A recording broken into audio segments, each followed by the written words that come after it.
Hey guys, what's up? So I know I'm a little late to this, but this was the only time I could get this video up and play catch up on a couple movies. So today I'm going to give you guys my top favorites of the year. Now, to be granted, this was a year where I saw a lot of movies, more than I expected, honestly.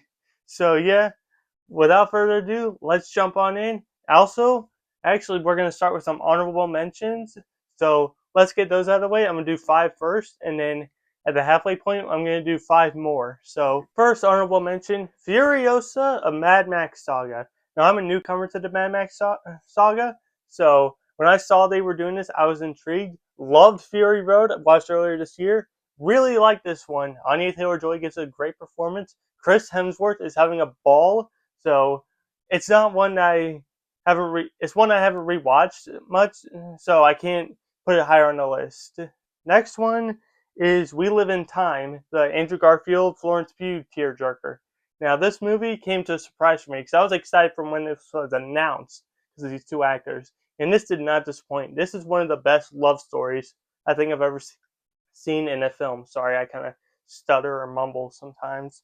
Next one, A Complete Unknown. Another recency bias for me, as you saw my biggest surprises the other day. This one I thought was a good biopic.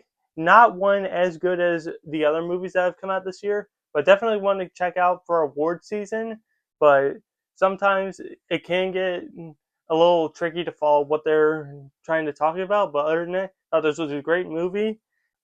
Second to last honorable mention right now, Gladiator 2. Ridley Scott's return to the world of Gladiator. Another one where I'm a newcomer to the Gladiator movies.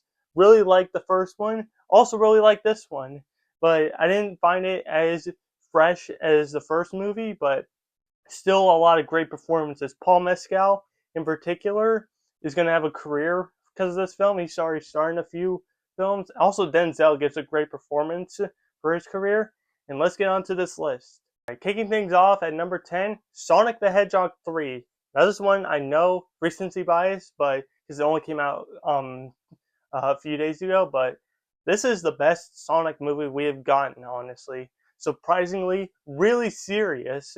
From the trailers, what it made look like, it was really serious. They really took their heart and soul and put it into this to make sure it was as great as Sonic fans wanted it to be.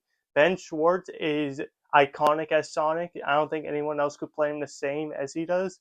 Jim Carrey brings all his bag of tricks in as two Robotniks playing off each other, quite literal.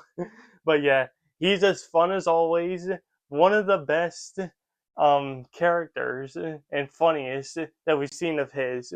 But you can't top the Grinch, in my opinion. But back to Sonic 3, and Keanu Reeves came to such a surprise for me. The voice was amazing in the trailer, but more when you see it in the movie, it's just phenomenal casting, which also has led to my new favorite quote that I've added to my daily library. I don't look like you.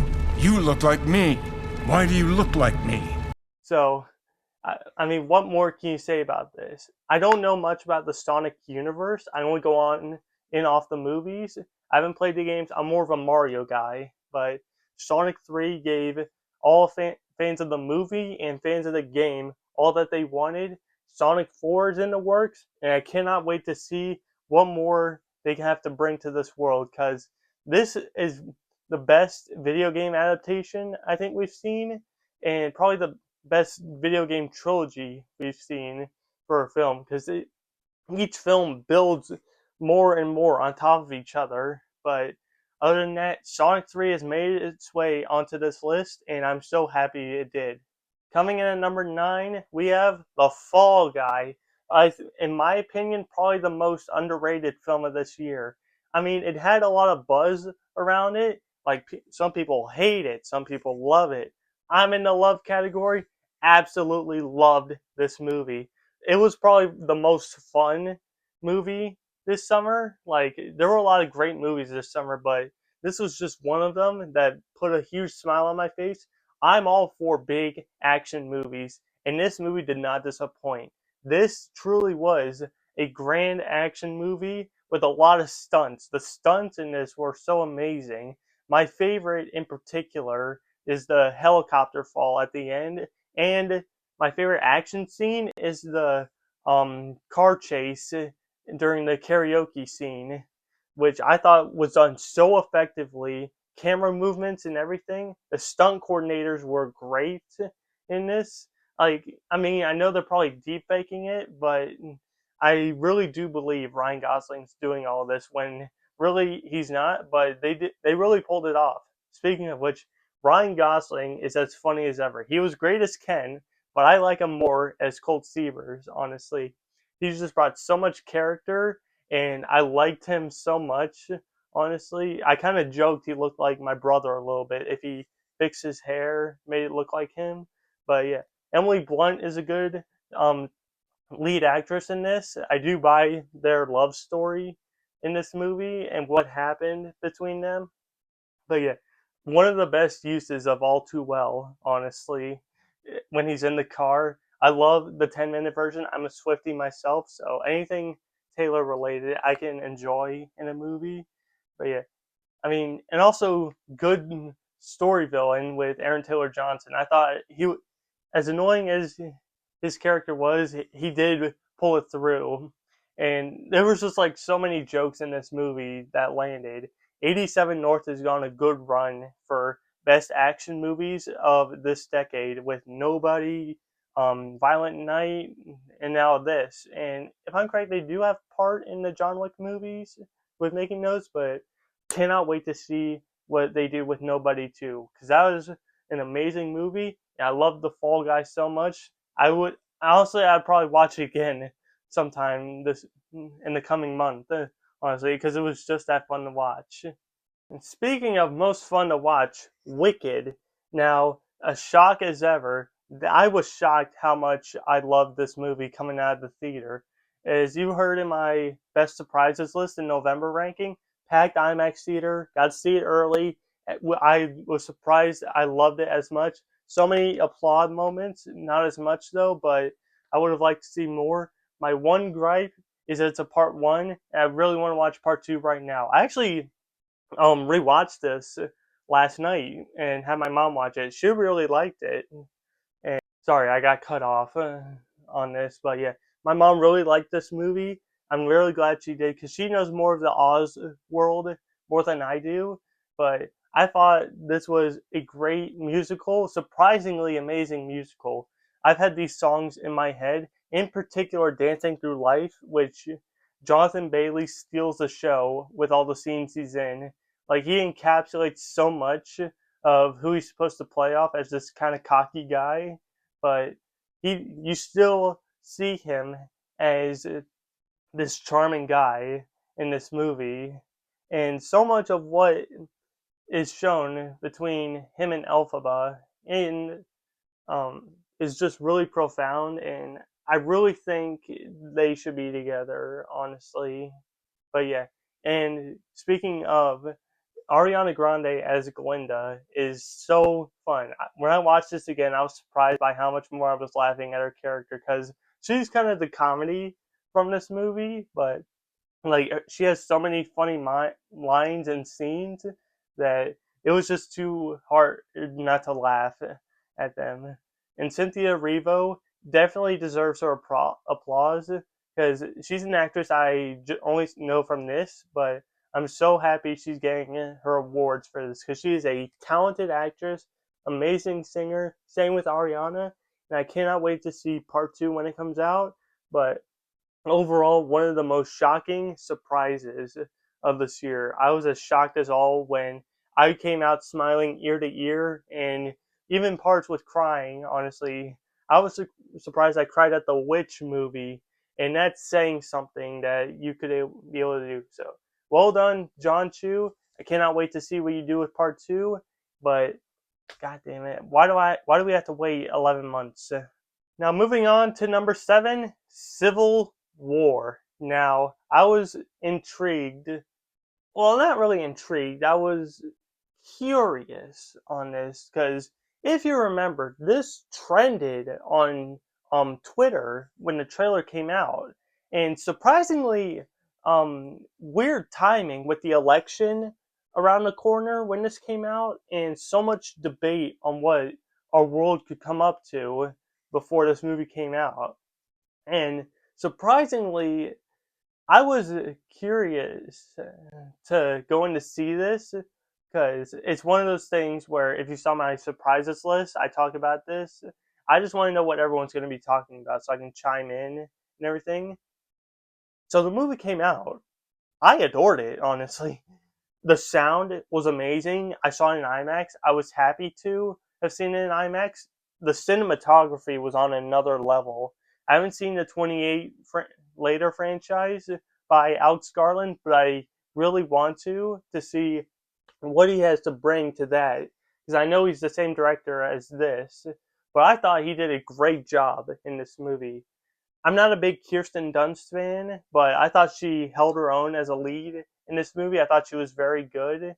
The Jesse Plemons scene still gives me chills to this day watching it or seeing it on TV because he is honestly really threatening. Even when in those sunglasses, even those red glasses, he's still very threatening in this scene. He has such a presence with his scene, but I mean, even the controversy behind the scene. This movie, this is probably the most polarizing movie this year because you had people who was like, "Oh, it's the worst thing ever. Why would they do that? Why this certain topic in here do this? Why would they choose that?" I didn't care much. I would. I mean, I know a couple people who were a little let down by this movie because it wasn't the Civil War. It was just these journalists uh, on this journey to DC from New York. I thought it was very effective, honestly.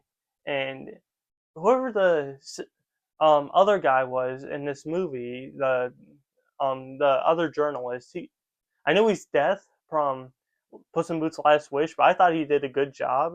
But and Kaylee Spaney is on a career run for herself with Civil War and Alien Romulus. I thought she was much better in Alien Romulus, but overall, I thought this was one of the best pieces of cinema we got this year.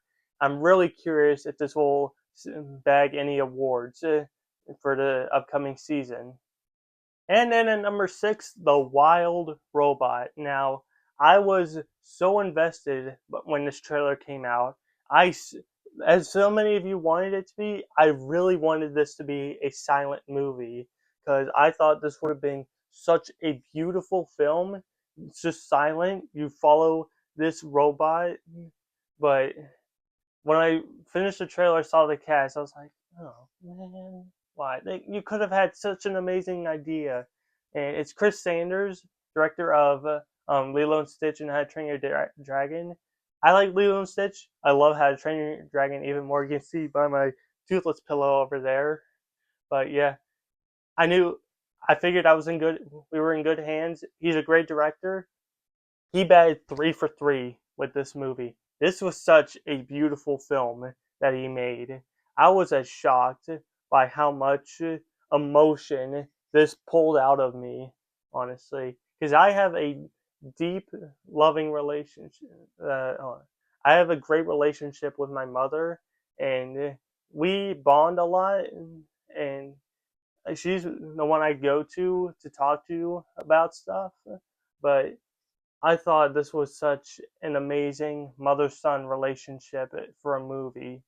It was so beautiful. The acting was amazing. Lupita Nyong'o did an amazing voice. It sounded very robotic, but she pulled it off. I know. I think they did a little touching with the audio, but I thought she was a phenomenal actress for this main role. Pedro Pascal surprised me so much with this role. I didn't even think. I know it was him, but it didn't sound like him. I mean, I kind of got the similarity of the voice to Jason Bateman as Nick Wilde in Zootopia because they sounded similar, but I loved Pedro in this movie. Fink is such an amazing character. Pedro is on a career run right now, like so many other actors. I'm very excited to see what he does with The Last of Us 2, but overall, this was such a beautiful film, and in a year when you've had three top tier animated movies, it's hard to pick your favorite. But this was such a beautiful film. This was my brother's favorite movie of the year, and I'm surprised how much I cried watching this movie. Like I cried my eyes out in that theater. Even in 3D, it was hard to wipe my eyes while wearing them glasses. But still, this is an amazing movie, and I'm gonna be shocked how with the animation category how it goes this year. But The Wild Robot is an amazing film. Everyone has probably already seen it, and you should. It is a beautiful piece of animation and film in this year when we've had so many other great films that have come out. All right, and then the final few honorable mentions Transformers 1. Now, this is another one for my brother. He'll probably kill me if I don't include this on my list. But this was such a pleasant surprise. If you saw my surprises of the year ranking, this was such a great movie. I'm surprised. I'm very disappointed that this didn't do as good at the box office when it should have. This was such a great movie, great story, and it's really the animation is spectacular. I honestly felt like I was watching a real life CG incarnation when it's technically animated, but it looks so good and great animation style that we've been getting this year recently. Next one, Deadpool and Wolverine. Probably the most hilarious film of this year and the most fun you'll have watching a movie this year if you're a comic book fan. If you went there opening weekend, cameos were everyone was cheering for these cameos. Gambit's incredible line You know how long I've been waiting for this? Woo, I'm about to make a name for myself here. has been memed so much, and it's another one that I've added to my quote library in my daily life. But this is another one for comic book fans, especially the X-Men fans, for generations of them to love even more and more. Next one, Challengers. Probably the most steamiest sports movie we've ever gotten, and the steamiest love story we've gotten this year. Now, if you saw the trailer, this trailer was memed so much, honestly, but I couldn't care less. I thought this was a great story. I haven't seen much of Luca Guadagnino before, but this was a good movie from him, in my opinion. I'm very curious to see how this will do at awards, honestly, because Mike Faced, in my opinion, should get a supporting actor nomination because of this movie. People rave about Josh O'Connor. I'm more on the Mike Faced category. I thought he was an amazing lead in this movie. I liked him more than Josh O'Connor. And Zendaya is definitely an actress of this generation that should be applauded for all the stuff that she does. And then second to last honorable mention, Alien Romulus. Now, I was shocked by how much I loved this Alien movie. I don't know much about the Alien movies, but this was a pleasant surprise by me. Amazing practical effects by Fede Alvarez. Great acting. David Johnson needs to be in more movies because he stole the show as Andy in this, but incredible action. Loved the space atmosphere, especially in the IMAX. You guys missed out if you didn't see this in IMAX. And then, final honorable mention, Hitman. Now, this one I actually just got done watching. I played a little bit of catch up for movies I missed, but I thought this was such a funny movie. Glenn Powell is on his way for making a career for himself, and even though he started out in the Spy Kids 3, he's still sticking around. He came into everyone's world with Top Gun Maverick, and he's just been an amazing actor. He's one of my favorites right now, and I cannot wait to see what more he has to pull off. At number 5, going back to animation, Inside Out 2. Now, this is my pick for best animated film of the year, honestly. I love the first Inside Out. I remember going to the theater to see it when I was 9 and having to experience poor Bing Bong pass away. That was the first time kid me cried in a movie theater, and I still remember how how emotionally destroyed I was because of that. But yeah, and then this movie came out. I heard about it. I was like, yeah, yeah, that sounds right. You can do that, Pixar. Make sequels to this. We don't need Finding Nemo 3 or Cars 7 or even stop. Please stop with the Toy Stories. Please. 3 was a great send off, but I like 4. I really like how 4 ended. Just please no more. Don't mess this up. Stop with the Toy Stories. But that's my rant. But I adored this movie so much. I could not bear how much I loved it. Even more so, this was a film came out right time in my life for me to go see it as I had just graduated, and I adored this movie so much. I felt seen by the character of Riley. How, if you've seen the movie, you know her friends are going to a different high school, and I felt that having just graduated, having to say goodbye to so many people, but I know they'll always stick around and I can always talk to them in some way. But I thought this was such an amazing movie, perfect timing for me to go see it, and the way to depict anxiety, where it's so incredible. You see, it's not a bad thing, but it can become a bad thing. But you need to know how much you can handle that in a situation and what more it can lead you to. But Maya Hawke did such an incredible performance as Anxiety. I would be shocked she's not nominated for supporting actress because we need more actors for animated films nominated for their animated roles because they're being slumped behind. Honestly, you could get some good nominations from these voice actors this year. But yeah, aside from that, cannot express how much more I love this movie. It's my favorite animated film. Me and my brother kind of had a brawl with favorite animated films this year recently because of like Transformers 1, Wild Robot, and then this. Like it was honestly brutal. Like we had all out war instead of a joust um tournament in the backyard. It's totally false. We didn't do that. We didn't box each other. Ah! I'm sorry. I get sidetracked. But aside from that, I can't express how much more I love Inside Out 2. I like it more than the first movie, and I'm honestly considering it being my favorite Pixar movie. I want to apologize for the quality being laggy back there. Honestly, I didn't know what happened until I stopped recording the last bit, but I got it fixed up. It won't happen again. So sorry for that little mishap.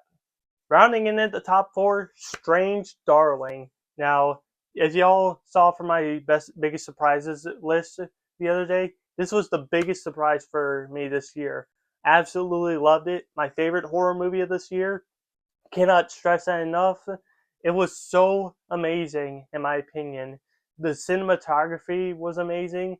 In this story, where I don't think we've explored this kind of idea much, but yeah, I will say, go in blind, please. It'll benefit. You'll thank me for it. This is the movie you gotta go in blind, know nothing about. It will help your viewing aspect for this movie. But yeah, back to it. The actors are amazing. Willa Fitzgerald gives a great career starter, in my opinion. She needs to get more roles because of this movie. She was so phenomenal and so intimidating at some points, but truly one of the best female actresses to have come out of this decade, in my opinion. Same with Kyle Gallner. He's one of the best actors for horror right now. If you've seen like Smile, The Passenger, like he's building a career for himself right now. But and even the story told out of order, I was like, okay, I might not like this. I don't know how this is gonna work. That was my thought at the beginning. But by the time you get to chapter 2, I'm like, sold. You won me over. Well done, honestly. Like I visibly like in the theater. I think probably people looked at me because of it. But yeah, this was such a phenomenal film. I really want recognition for this movie to come out of the award season. But yes, truly a great horror movie in this day and age when we've been getting a lot of great horror movies this year. And as well as indie movies. This is a movie that I didn't think was advertised that much, but I thought that was a good thing. So, like, if people heard about it, they could go in blind. But so much of that is built upon your expectations, how much you play with that, and how much they can change. But aside from that, so much of this film I love. I cannot wait to show my friends to it and introduce them to the best horror movie of this year, in my opinion. Bringing us to the top three, Twisters, everyone. Glenn Powell's return on my list. This movie was my most anticipated movie of 2024, and this did not disappoint. I love the original Twister; it's so amazing. This one just blew up my admiration for the movie. Expectations were seated. Honestly, they soared far more than I could have ever imagined. But the story they chose and these actors they picked were such amazing choices, and they've kind of been known for a while. Daisy Edgar Jones really deserves her awards and applause right now. She's an amazing actress. I I don't stress this enough. She is one of my favorite actresses right now, and she deserves so many more roles because she is a phenomenal actress. I've seen probably almost all her stuff except for Normal People and Fresh on Hulu, but she really deserves everything she gets because she is truly an amazing actress. And Glenn Powell, this is probably my favorite Glenn Powell role that he's played ever. He's just so charming in this role, and even compelled me to dress like him, honestly. But I do feel like they missed a couple things that they could have done. Have a couple cameos, like, say, Helen Hunt, Carrie Elwes, or Alan Rickman would have been amazing cameos. But aside from that, this was one of the biggest surprises of the year. This was my Deadpool Wolverine. When everyone was hyped about that, I was over in the Twisters corner, excited for Twisters more than Deadpool Wolverine. Did not disappoint. My whole family, we went and saw it. We all loved it. Everyone loved it. Even my brother, who's very critical about movies right now, he loved it. He really liked it. And I invited my neighbors to come over and watch the movie for a movie night. I had my friends come over for a movie night, and everyone loved it.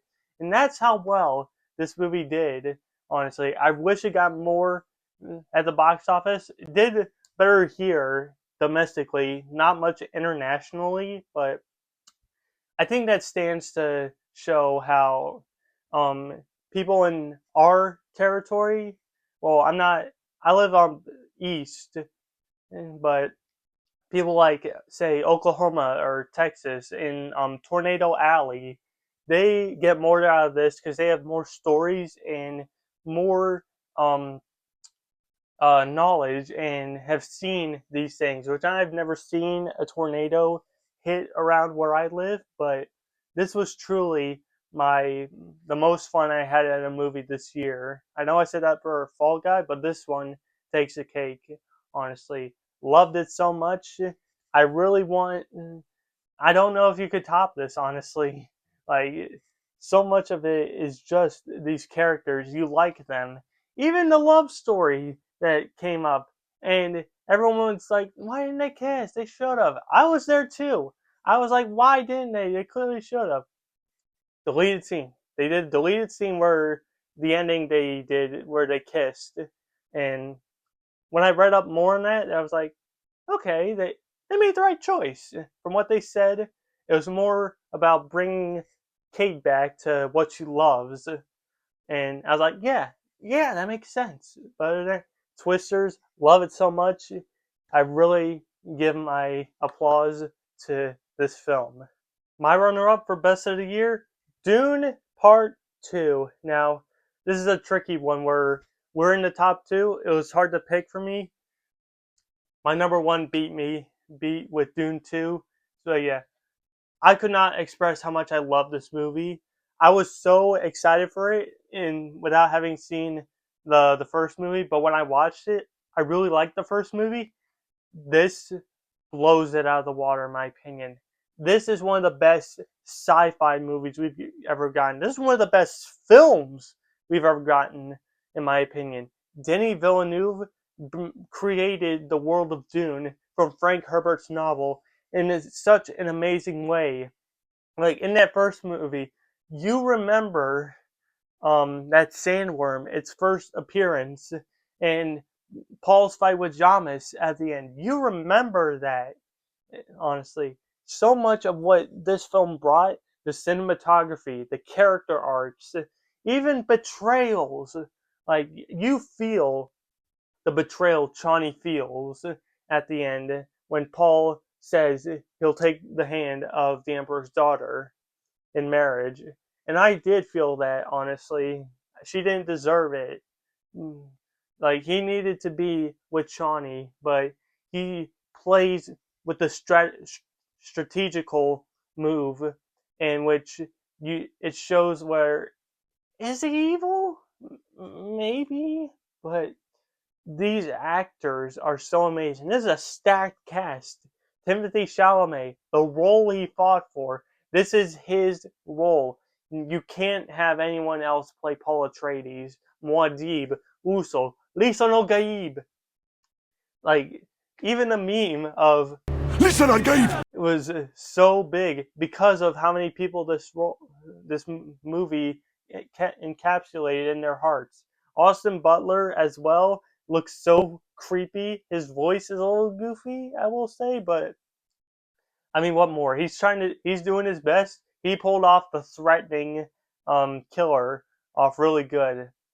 But I I mean, I could talk all day about this movie, but we'd be here all day. Absolutely love this movie, but there was one movie that inched it out by a little bit. And that movie is Anora. If you have stuck around with my channel since November and you've heard me talk all about Anora, you would know this is my favorite movie of the year. Absolutely adore it. Mikey Madison, amazing actor. Yura Borisov, incredible side character in this movie. The story is so amazing and it's so original. When you watch the trailer, you're like, okay, sex worker in the life of a sex worker. No, this is more than that. Watch the first 30 minutes, 45 minutes. Is like, okay, people really like sex and doing drugs. No, the tone switch after that 45 minutes is amazing. Absolutely love it. I love the turn this movie takes, and I was enthralled the whole way through. And the ending is, if you've heard more and more, I talk about this ending so much. This ending has stuck in my mind so much about what is shown, what's not told, the emotions shown in this scene is so powerful. Like I could not bear to um, hold back tears from this ending. I tried watching it again. I tried. It was almost impossible, but I love the the less use of an original score for a movie. That's one thing I forgot to mention about Challengers. Electrifying score, amazing score. But back to Anora, I love that it uses songs instead. Like when you need quiet moments, you need those quiet moments to build out these characters. Sean Baker did such an amazing job with this movie. Absolutely love it. I hope Mikey Madison wins Best Actress. I know that's saying a lot for other actresses that did well this year, but she is my pick. I could not have told Sean Baker to pick someone else. She truly is this character, and she has held her own throughout the whole movie against these three brutes. Honestly, when she first meets them, but I could not stress any more about this movie. This is my favorite movie of the year, so it comes in as my number one favorite. So much of that is just because of how much I loved it and how much it surprised me. But yeah, thank you guys so much for watching. I know this was a little late. I had stuff going on recently, but I'm very happy I could get this video out to y'all, and stick around because I'll do my disappointed movies list sometime either tomorrow or the same day. Depends on when you watch this, but hope you guys are gonna have a great day, and I'll see you next time. Take care.